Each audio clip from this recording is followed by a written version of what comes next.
오늘은 예레미야 애가에 대해서 같이 공부해 보겠습니다. 예레미야 애가의 원 제목은 원래 책 제목은 에카입니다. 에카라는 말은 예레미야 애가서 첫 단어인 슬프다라는 그 단어에서 유래된 것입니다. 이 슬프다는 단어가 히브리어로 에카인데 그 첫 단어를 따서 책 제목이 붙여졌습니다. 그런 이 에카라는 말, 사실 우리말 애가하고 음과 의미가 좀 비슷한 부분이 있지요. 그럼 어떻게 이게 예레미야 애가라는 이름이 붙어 있는가?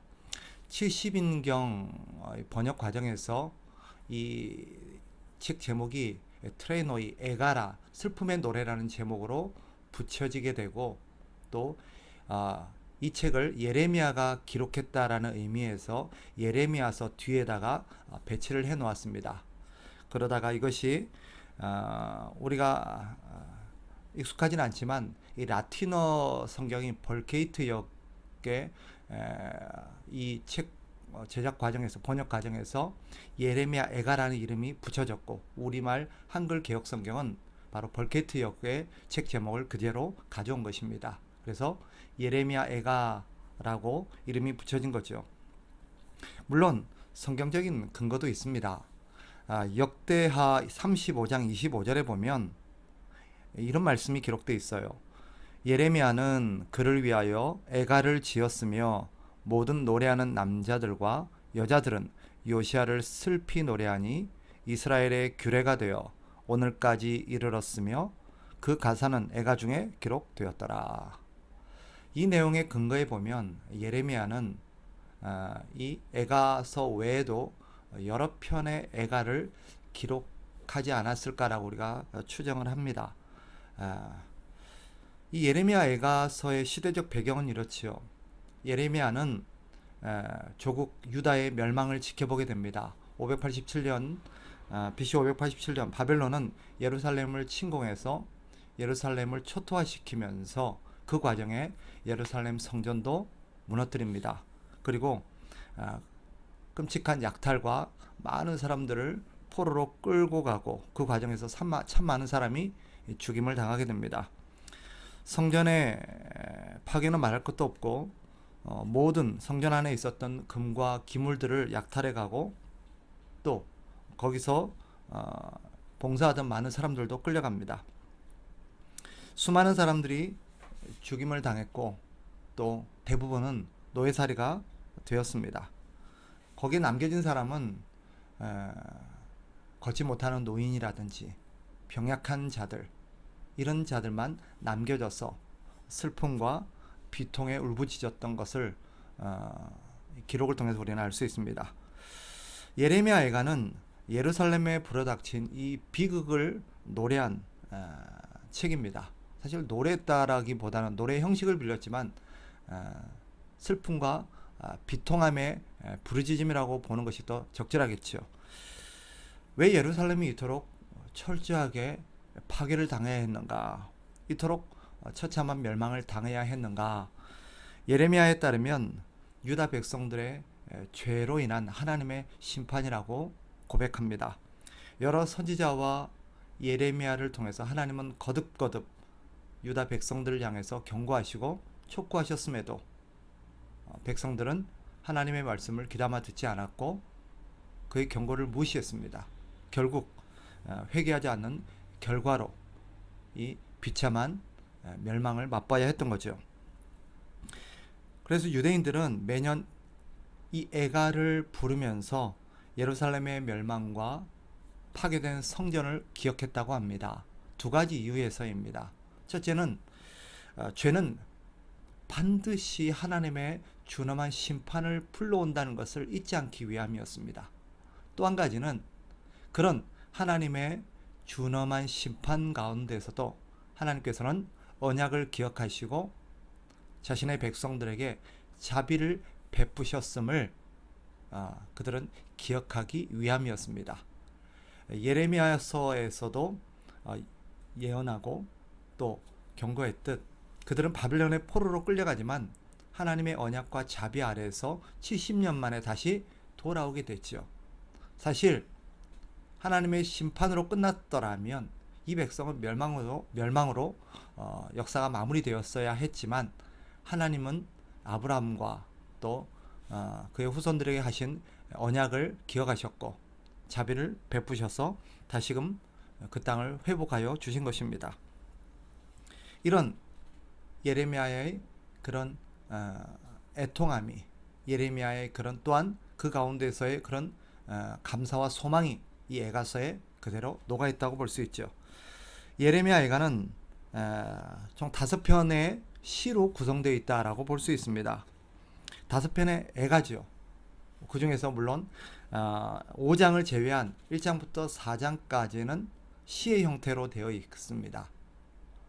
그래서 이 노랫가락이다라고 표현되기도 하는데 이 애가는 이스라엘 멸망에 대한 깊은 슬픔과 절망의 내용으로 시작됩니다. 이게 1장과 2장의 내용이에요. 그래서 거기에는 예레미야의 그런 슬픔이 잘 묻어나 있습니다. 조국의 멸망을 바라보면서 탄식하며 울부짖던 그의 슬픔이 그의 노래로 시로 표현되어 있죠. 그러나 하나님은 그런 가운데서도 무궁한 자비와 긍휼을 품고 계시고 또 당신의 백성들을 회복시켜 주신다라는 그런 고백들이 이 애가서 안에 잘 담겨 있죠. 그리고 결국 그 마지막 5장에 보면 이스라엘은 회복으로 끝나는 것을 볼 수 있습니다. 그래서 예레미야 애가서는 비록 슬픔과 탄식을 노래하는 책이기도 하지만 그 가운데 하나님을 향한 감사와 소망을 담고 있는 책이기도 합니다. 특별히 그 클라이막스 절정이라고 할 수 있는 것이 3장인데 3장에서도 특별히 22절부터 24절까지는 이런 하나님을 향한 은혜와 하나님을 향한 소망들이 그 안에 잘 녹아 있습니다. 예레미야는 이렇게 고백하죠. 22절 여호와의 인자와 긍휼이 무궁하심으로 우리가 진멸되지 아니함이니이다. 이것들이 아침마다 새로우니 주의 성실하심이 크시도소이다. 내 심령에 이르기를 여호와는 나의 기업이시니 그러므로 내가 그를 바라리라 하도다.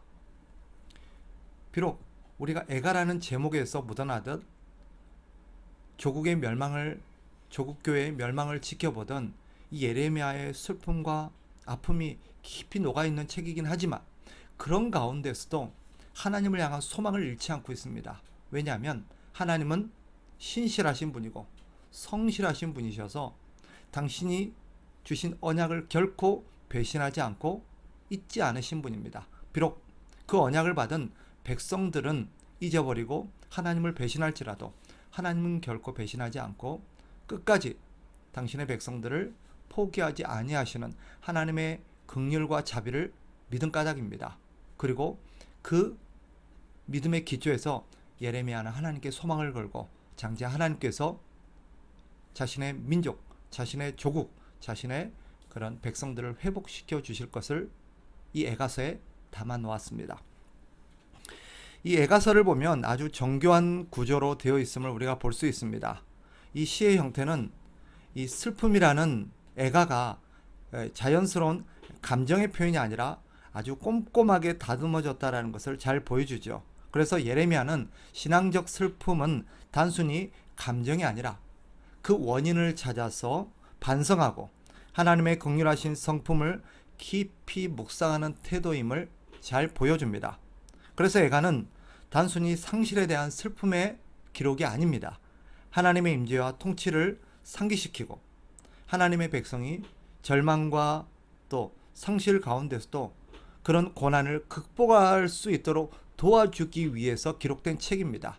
그러니 애가서를 우리가 읽으면서 단순히 슬픔만을 말했구나, 단순히 그의 아픔만이 여기 녹아있구나 라고 생각하시면 안 됩니다.